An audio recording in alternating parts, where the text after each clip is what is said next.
Welcome back to the Culture of Currency, where today we're talking about a trend I am seeing in silver and I've seen for some time that really makes me think that the market on silver has shifted dramatically, and it's not necessarily what a lot of us have thought was going to be the case. For a long time, generic silver, kind of like this, has been what a lot of people have gone to. And if we go back 15 years or so, there were only a handful of what we'd call premium silver bullion series on the market. Things like the Kookaburra, things like the Kangaroo, the American Silver Eagle. There were not many of those out there. And then when things like the Kookaburra came along, or the Canadian Wildlife Series from Canada, the Royal Canadian Mint, it started to open the market to beautiful variations within silver coins from around the world.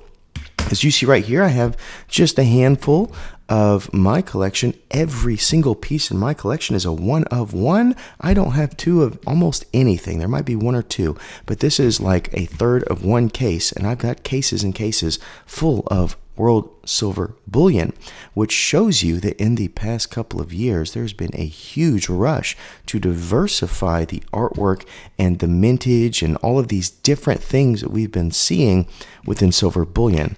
So for example, this one is a 2016, and it is an owl. And this would be in a time where the development of these series started to take hold. We saw that a limited mintage and a variation artwork drove up demand. And so these series started out with, 1 million. Let's say the Cougar, that was roughly in the same time as this, and the Predator series had 1 million minted. It was wildly successful. The next year, the second, which was the Lynx, the Canadian Lynx, had half of that, 500,000 minted. And we get to today where things like this from the ECC8, which is the Caribbean Bank in the Caribbean, have 25,000 minted from 8 different nations. That varies every single year. We've got lower mintage stuff.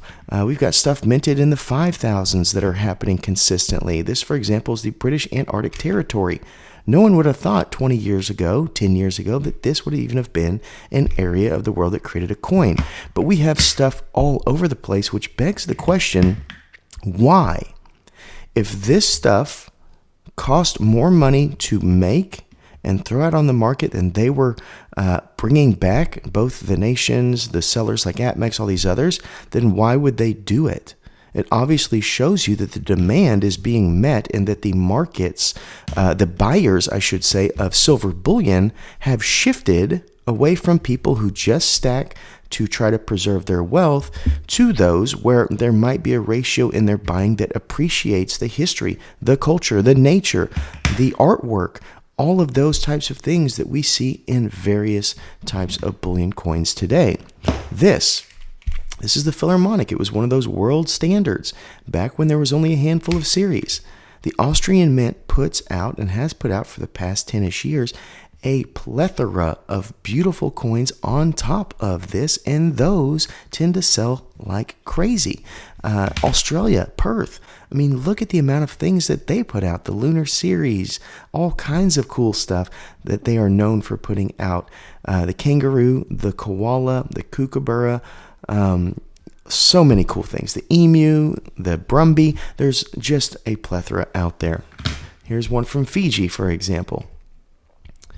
Low mintage. Almost all of these coins are sitting from 100,000 down, and the average is probably around 30,000 minted, which shows you that where we're trending within the market is more of this. Now, I don't know where the ratio is. It'd be really nice to ask APMEX or PAMP or one of these giants in the industry, what is the ratio of their sales when it comes to, chunky premium things, premium things versus generic things, because I don't know where that ratio is. But what we do know is the biggest movement that we've seen in the past 10-ish years is shifting this way.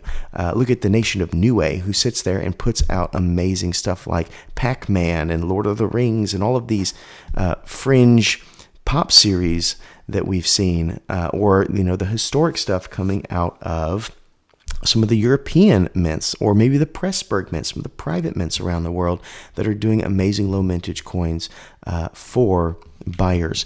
So that's the interesting thing. We've known for a long time people have been buying silver and gold, but what we've seen is the market shift towards beautiful silver and gold that comes at a premium.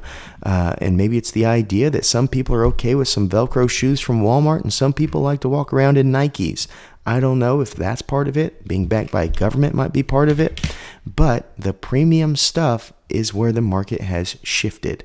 Now, like I said, I don't know if that's 10%, 20%, 5%. That's numbers that I'm not privy to, but we do notice a shift. So let me know in the comments, do you think you've noticed a shift too, where there's more diversity of silver products in the marketplace, or do you think that I'm crazy? Let me know in the comments below, and as always, please remember to stay classy and current with the culture of currency.